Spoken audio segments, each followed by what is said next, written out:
Hello, welcome to the Jay Show. It's so good to have you here. This is Dr. Jay Smith. This is now the 13th episode. That's a lot of episodes I have over here with me. Well, Hatun Tash, it's good to have you back again. Thanks for having me again, Jay. This is number 13. Number 13, it's been a long time. We've been looking at the Quran. In all of the previous 12, we've looked at the Quran, we've been unpacking the Quran, we've been asking questions about the Quran, we've been really being critical of the Quran. We're doing things that really I've never heard anybody else do before. Give us some of the things that we have come up with so far. So far we are trying to deal with the claim Muslims are making that Quran throughout history never changed. It is exactly the same Quran that Muslims are reading today all around the world. Not even dot of the Quran changed. Yet, so it doesn't matter whether you are in Sumatra, it doesn't matter whether you're in Iran, it doesn't matter whether you're in London or United States or any country, anywhere in the world, the Arabic Quran they're reading, we're not talking about translations here, the Arabic Quran they're reading is exactly the same in every country. From Malaysia to Alaska, from Jordan to Turkey, from Africa to Russia, wherever even you are. Timbuktu, it doesn't matter. It doesn't matter. The Arabic Quran you are reading is exactly the same. This is what I've heard for and 35 years. years. It has been exactly the same since 650. Okay. So we are looking and at you that. say 650 because that's Uthman. That's the when Uthman canonized the Quran and then ordered to burn all the manuscripts. So the traditions tell us. That's what tradition tells us. Yet in 2017, in somehow God has been gracious to us. We've got 26 different Arabic Qurans from the Hafs Quran. Hafs Quran is the Quran which has difference from the Hafs Quran. It means difference from this Quran that we we've have got right 26, here. This red one here. Yes, that's the Hafs Quran. Yes, that's the canonized Quran that we use in the world today. That's the one that we use here in Britain, and that's the one I've grown up with. But you're saying that there are 26 other ones different than that. Yes, 26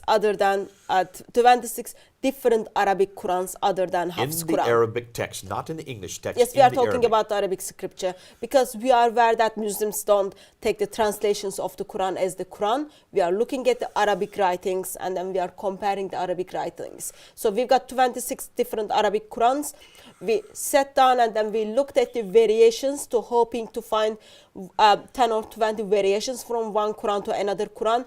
Yet we came up 45,339 variations from one Quran to other Quran. Ooh, it boggles the mind. It just boggles the mind. We didn't have chance to look all the 26 Qurans. So you've we only looked at only 23 of them, haven't you? 23 or 24. And that's where you found the 45,000 already.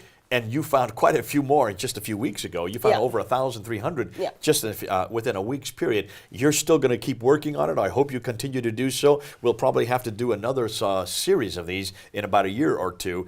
And by that time, it'll maybe have doubled the number you have found. Actually, I'm hoping by that time, soon after Muslims watch this episode, they will able to prepare a critical edition of the Quran for us, that we can just do the work, that we can just go through the work they have done for us. Okay. I don't think it should be Christians' job to look at the Arabic Qurans and then see how they messed up. So we are hoping that very soon Muslims will produce critical version of the Quran and then we can look at that Quran. And the only reason you have done this, Hatun, is because of the claims you're hearing all the time. Yeah. You've heard these claims. I've been hearing them for 35 years. I've always been told, I'm sure everybody watching has been told the same thing. Muslims have always told us that every Arabic Quran, every time someone memorizes the Quran, doesn't matter whether in Timbuktu or in Bombay, they always memorize it the same way. It is exactly the same Quran. Word for word, surah for surah, ayah for ayah, letter for letter. Dot for dot. Dot for dot. And that's why we're bringing this up. That's why you have decided, because you found that this wasn't true. Yeah. Okay. Let's go back and remember we had that graph. We're not going to show it again because we've been showing it every time, where we had a good 24 on the right side and another 13 on the left side. These are the different transmitters who transmitted it differently. These are the ones that changed it. These are the teachers and their students. The teachers said it one way, which is different from the Quran that we're using today. And then the students changed it yet again. Yep. And you had 24 strong, authoritative renditions, changes. And then you have 13 not so strong. Yeah. So as we compare the Qurans, we see as Uthman sent the Quran, perfect Quran to city, with someone who knew the Quran very well. Soon after Quran arrived that city, teachers start disagreeing with their students regarding what it's supposed to be in the Quran. And then we are talking only first couple of centuries of Islamic history. By end of 10th century, we end up having like over 30 different Arabic Qurans. According to Muslims, it's only how you recite it. Yet when we look at the Qurans as an individual, we see actually written form of the Quran is different from one another, and it does changing the meaning of the sentence. It does changing the theology in certain verses. And to prove that, we have been looking at some verses. Yeah. We're just looking at a smattering of verses because of the fact that, hold on a minute, it's just too much to look at all the 45,000. Yeah. We're just giving you a facsimile of what is out there, yeah, just to make our point. And we have been very careful to not only show these verses, we're showing them pictures of them both on the left in the Hafs. We're yeah, using the Hafs as our official Quran. official one, comparing others like the Warsh, Ibn Kathir, and others, yeah, to show how different they are, verse by verse by verse. Let's go back to that. We've yeah, looked at Surah 1, we've looked at Surah 2, we've looked at Surah 3, we've looked at Surah 7, we've looked at Surah 9. Now we're moving into Surah 10. Let's look with Surah 10, Ayah 2. And let's have our Arab speaker go ahead and read what the Hafs says and what the Warsh says for these two, the same word. حفص لساحر ورش لسحر. Now, this is fascinating because here's this little old Dagar Aleph again that has now come raising its head again. Here's this Dagar Aleph. This Dagar Aleph seems to always be coming back. And of course, most Muslims would like to throw it out as insignificant. As we said in the last episode, a lot of our friends at Speaker's Corner keep on saying, hey, it's nothing much, just a Dagar Aleph. Who cares? It keeps the meaning the same. So let's see if it does keep the meaning the same in this surah, in this ayah. In the translation in the Hafs, with the Dagar Aleph there, it says this: have the people been amazed that we revealed, and they're talking about revelation here, to a man from among them. The disbelievers say, indeed, this is surely a magician, which is somebody who does magic. Yeah. In Warsh version of the Arabic Quran, we read, have the people been amazed that we revealed to man from among them? The disbeliever says, indeed, this is surely a work of magic. Oh, wait a minute. So here you have in one case a person, and the other case you have an action. Yeah. A person or an action, completely different. Now, so is a revelation to a man the work of a magician or a work of magic?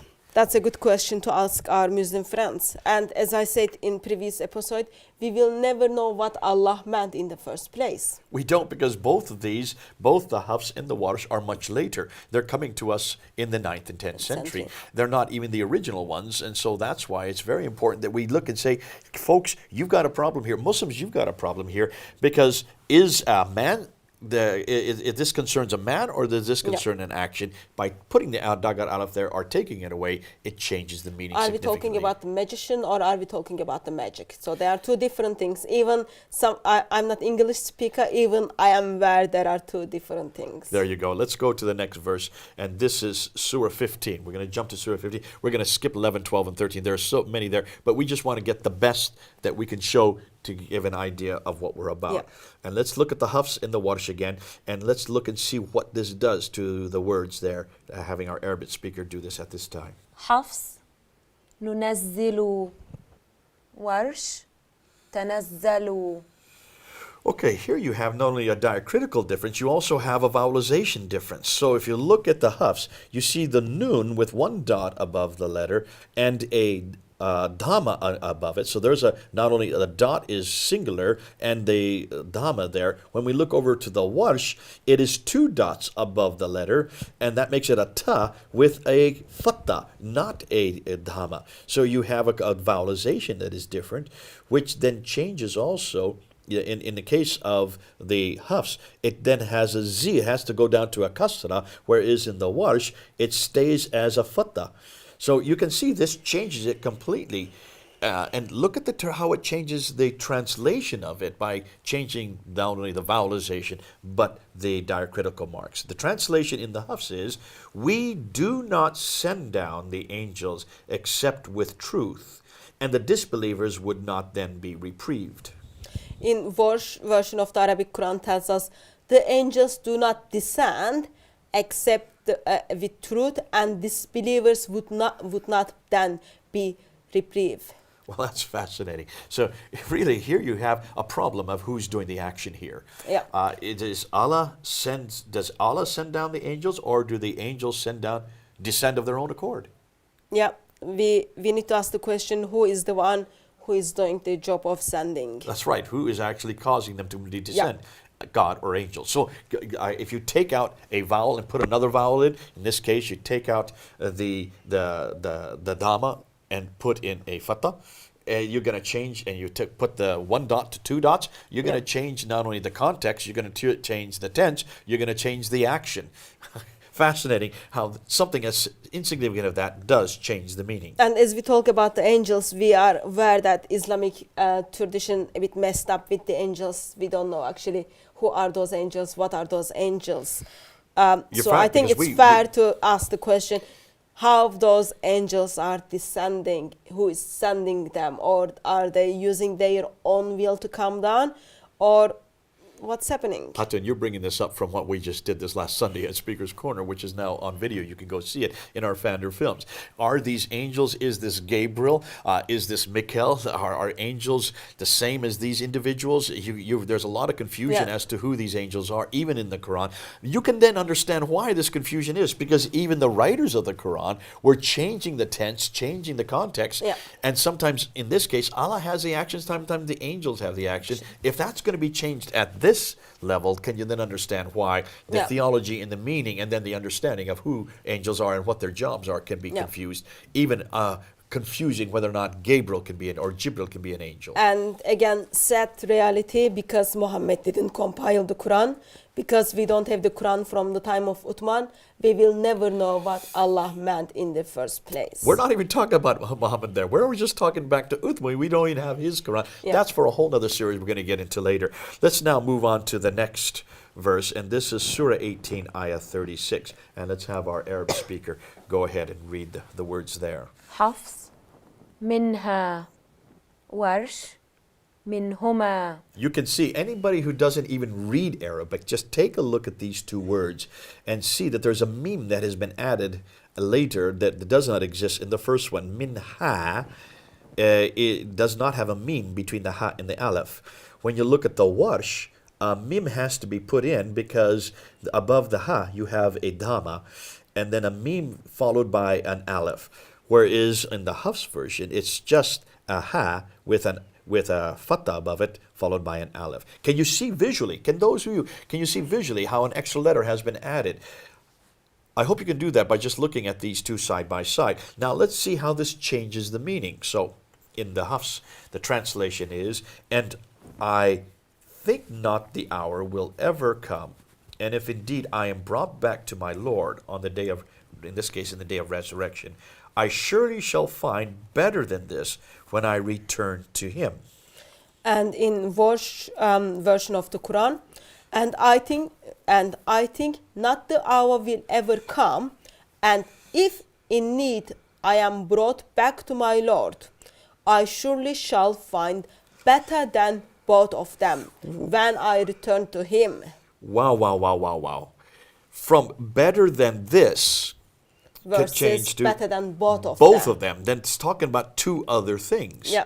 So here you can see, will the companion, when they return, find a better place or a better place than the two others? Yeah. Completely different context here. Who are these two others that the Warish is referring to, whom he will be better? We will never know. We will never it's know. It's not just a better than this, singular, it's better than the two of them. Yep. Plural, or dual in this case. So here you can see by taking, in this case, adding, taking out the fatha and adding a dhamma, which then requires a mim to be added to it, it becomes dual. Warsh has really changed what the Hafs was saying. Which came first, we don't know, because they were both being created in the 8th and 9th and 10th century. But can you see why we're bringing this up? Yeah. Visually, you can see the difference. The context changes, Yes. the theology changes, and of course, then you really wonder which is the real one. Which was the one that was really sent down to Muhammad? Well, obviously, I would suggest neither. We will never know. You're saying We that an will awful never lot, know. and you can Because see why. that's important. That's important. Muhammad didn't left Quran. Didn't We leave any Quran for us. Didn't leave any Quran for us.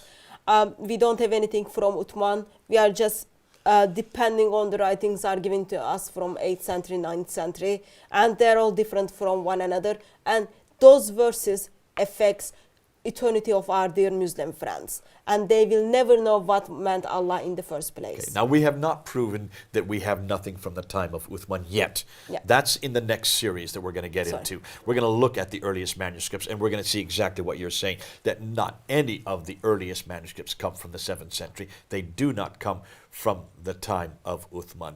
And so that's why we're making assumption here that we cannot prove yet on screen. Okay, let's now move on to Surah 18, Ayah 86. And I will ask our Arab speaker if she can read the Arabic there in the Hafs, and in this case, the Ibn Amir. حفص حمئة ابن عامر حامية. In every previous case where we've seen the Dagar Alaf, it has been the Haf that had the Dagar Alaf, and the other, Warsh and the Ibn Amr. Ibn Amr equals, in this case, also supports the Warsh. Yeah. It doesn't have the Dagar Alaf. I'm sorry, it does have the It's Dagar the Alaf. And in the case of the Hafs here, it has a Hamza, which is missing in the Ibn Amr. So how does that change the meaning? Let's look and see what the translation Yeah. is. Can you read the For the Hafs? Hafs, I I'll will. read the Ibn Amr. Until when he reached the setting of the sun, he found it set in a spring of murky waters. In Ibn Amr, until when he reached the setting of the sun, he find it setting in a spring of extremely hot water. Hold on a minute. Now, Hunter, Where does you're not a native sunset- English speaker, but can you see the difference between murky and hot? I do. What I is do. murky water? What is a murky water? It's murky. It's messy, Cloudy. cloudy, messy. So if you're swimming in a lake and you see it's very cloudy and there's been a Yeah. lot of dust, a lot of Yeah. dirt that has been dug up, you cannot see past and past we your would know hand. you shouldn't go to that kind It's very of water. dangerous. You don't want to swim in a murky water Yeah. because you don't know what you're going to hit. Hot water is completely different. Hot Yeah, water so is what you get in a go hot to springs. Jacuzzi, you go in the jacuzzi and then you get hot water. Oh, jacuzzi. Yeah. Jacuzzi. Okay, so a jacuzzi has hot water, but it certainly doesn't have murky water. Yeah. In fact, I wouldn't get into a jacuzzi if it had murky water, but I will get into a jacuzzi if it has hot water. Yeah, so it talks about sun setting place, and in one of the occasions, according to Hafs, it's in a murky water. According to Ibn Amr, it is extremely hot water. So if you take away the dagar alif, but add in a hamza Hamza. in one case, or you take out the hamza and add a dagar alif, it changes from murky to hot, from murky Yeah, to hot. Now, extremely hot. there's a huge difference between dark and gloomy and extremely hot water. Yeah. I'll go with the hot water. I wouldn't go with the murky water. One's more healthy than the other. As you say, jacuzzis are fun to be in, providing it's not too hot. Fascinating, isn't it? Because this Yes. changes the context. It changes what is happening. This is the story, you know the story of. This is Yeah, the story where of Dual Karnain. Yeah, where Dual they find Karnain. the sun setting place. Or Alexander the Great Yeah. in Surah 18. And he's looking and he sees the sun setting in murky water or in extremely hot water. And then when we look at the traditions, there are the people who are sitting there. So are the people are sitting next to murky water, or they are sitting on the next to extremely hot water? You can understand. In fact, stop and think a minute. Hold on a minute and see. Why would you change it from murky to extremely hot? Well, Because you scientifically are- thinking, if you're scientists in that time of the year, in the 9th century, you don't understand anything about the distance of the sun, and you're watching the sun set. You're on the beach, and you're watching the sun set, and you think, well, wait, wherever the sun is, it would then heat the water because you're thinking the sun setting in the yeah. water. So somebody's sitting there looking at this, say, wait a minute, it must be murky. It can't be murky because the water I'm looking at, it could be at a lake or maybe it's on Yeah. the seaside. It's not murky where they're sitting. Maybe it's better if we change this to hot because the sunset would steam the water up, would make it hot. And that's why even thinking it through, they probably changed it to try to make it more correct.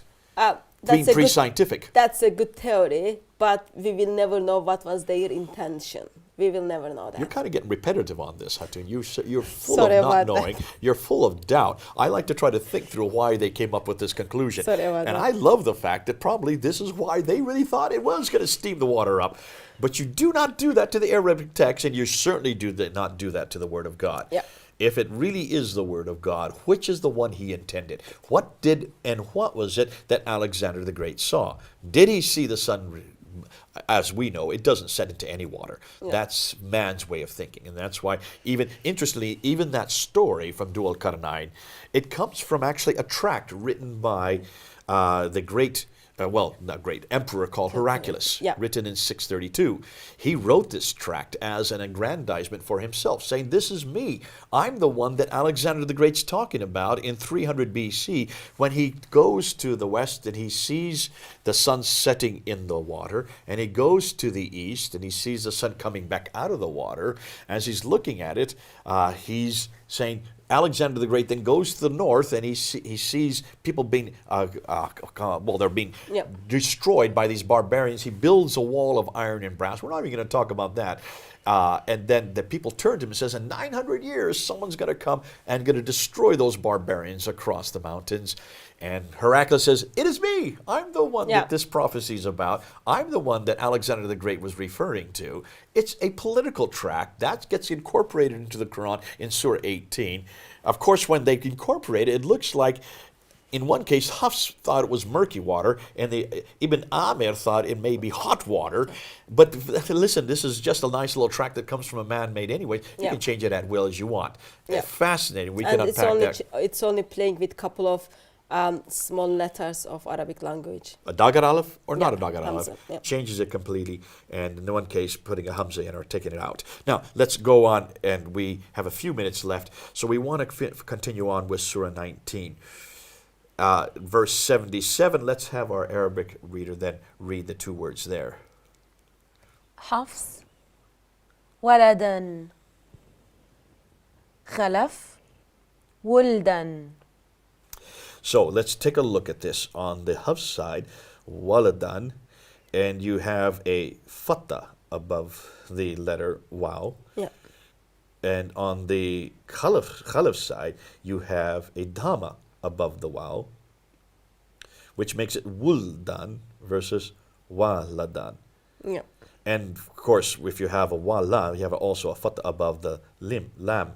But in the Khalaf side, you have a hamza. A sukun, sorry. So you've got a real problem here because one is singular and the other is plural. So let's read the translation. In the Hafs case with waladan, then have you seen he who disbelieved in our verses and said, I will surely be given wealth and a child. In Khalaf, it is, then have you seen he who disbelieved in our verses and said, I will surely be given wealth and children. So are the disbelievers given one child or many children? Well, there's a huge difference there. Yeah. I would want to know how many children I get if I disbelieve. If I disbelieve, do I just get one child or many children? Depends if you like children or not. And therefore, it may make you a believer or a disbeliever. Yeah. You don't like children, so you probably want to be a disbeliever in this case of Allah. If someone who likes children would want to be a believer. I'm just playing with games here, but Yeah. can you see it? This does make a difference, and you can see it certainly makes a difference to the disbeliever. Yeah. So simply by adding waladan or wuldan, by changing the vowel here, by putting a fatha and changing it to a dhamma, it changes the context Yeah, completely. from singular to plural. Okay, now let's go to Surah 37. We're jumping quite a few here because we're running out of time. We don't want to do too many. There's hundreds and hundreds and hundreds we could look at. Yeah. Let's now look at Surah 37, Ayah 130. And let's have our Arabic speaker read these here in turn. حفص الياسين ورش آل ياسين. Okay, this is fascinating. Sounds looked very, very same.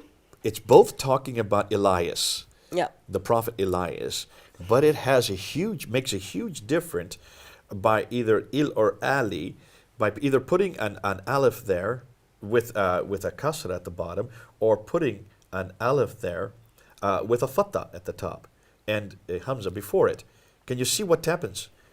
It changes it from peace be upon Elias, the prophet, Versus peace be upon the family of Ali. Yes. Well, wait a So, minute. If I was the get family, blessed. I would rather go with the Warsh. If you don't like your family, and Alias didn't get along with his family, he wants to go with the Hafs. So I'm sure his family would like to know, wouldn't you? I would like to know if I were his family as to whether I'm included in that piece or In only that he is blessing or included not, on that yeah. piece. And that he has a big difference theologically speaking too. Because is the whole family come along with him? Are they incorporated into his blessing, or Yeah. only he incorporated into that blessing? That has a huge difference, would make a big significance, and I would like to know that significance. And we will never know. Oh, there you go again. You're kind of getting used to that one. Let's go on to Surah 38, Ayah 45, and let's read now the difference between the Hafs and the Al-Bazi here. حفص عبادنا البزي عبدنا. Wow, okay. I just let people look at that, and you can see here's the Dagar Aleph been added again. The Dagar Aleph, in this case, has been added in the Hafs, and it's missing in the Al-Bazi. And when you take the Dagar Aleph and you add it or subtract it, it comes back to either plural or singular. We had one of Yeah. these similar to that, so this is similar to that we had earlier. So the translation in the Hafs would be, and remember our slaves, Ibrahim, Isaac, and Yaqub, the owners. In Al-Bazi, it will be, and remember our slave, Ibrahim, Isaac, and Yaqub, the owners. Here, yeah, immediately you can see there's a problem here. Hafs has it correct. I would suggest the Hafs probably has it correct. Why, Hatun? Why does Hafs have it correct? Because after using plural vocabulary, he is giving us three different names, and in the context, it's plural. It has to be plural, doesn't Yeah. it? So with the Hafs, with the Dagar Aleph, it makes sense, and it also is consistent because there are three names: Abraham, Isaac, and Yaqub. Jacob. Jacob with Jacob. So Abraham, Isaac, and Jacob are three. So therefore, slaves would make sense. Yeah. Why in the world did Al-Bazi put it back to slave And we will never know. when he then contradicts himself by saying owners plural? Yeah, I guess again we have to remember what Al-Kindi said. Quran cannot be word of God because it has very, very poor Arabic. And we see from Al-Bazi's writings, yes. We're going to pick up and we're going to have one more segment, and we're going to introduce 5 more examples before we wrap the whole thing up. But Yeah. can you see what we've done here just by looking at these, going up through and including Surah 38, Ayah 45? Obviously, there's a problem here. These are difficulties you can't just slough away. You can't just walk away. Muslims, be careful. These are things that you need to deal with. We're bringing this up here because we have heard over and over again that your Quran is perfect. It's inimitable. I love that word. You use it all the time. It has no error. It has no contradiction. It has no historical anachronisms. Everything you see in that Quran, you believe, is on those eternal tablets that exist in heaven, that were revealed to Muhammad over a 22-year period from 610 to 632, and that were compiled completely at the time of Uthman, and that it's never changed. Nothing has changed. You really do believe that everything you're looking at is exactly as it has been. We're showing you now that this is not the case. This is difficult, I know, and many of you are going to get upset, and many of you are going to try to ask your scholars. You're going to go to your imams and say, is this true? What Hatun has found. Is this true? Listen, don't trust us. We could be lying. Don't think that what we're saying in here is the end of it. You go and you look at these Qurans. You look at these slides. Pull them down. You do a comparison between one picture and the other picture. Look at the words within them. Look at, we didn't write this. This is not our writing. Hatun did not waste her time doing this. All she did was collect them. You now look at it and you come to a conclusion and realize that everything we're pointing to proves that this is nothing more than a man-made book. God bless you. It's good to be able to talk to you. This is the end of the 13th segment. We have one more to go where we're going to wrap it up and show you some really devastating material, and then we're going to come to conclusions and let you come to your conclusions. This is Jay then, over and out here in London.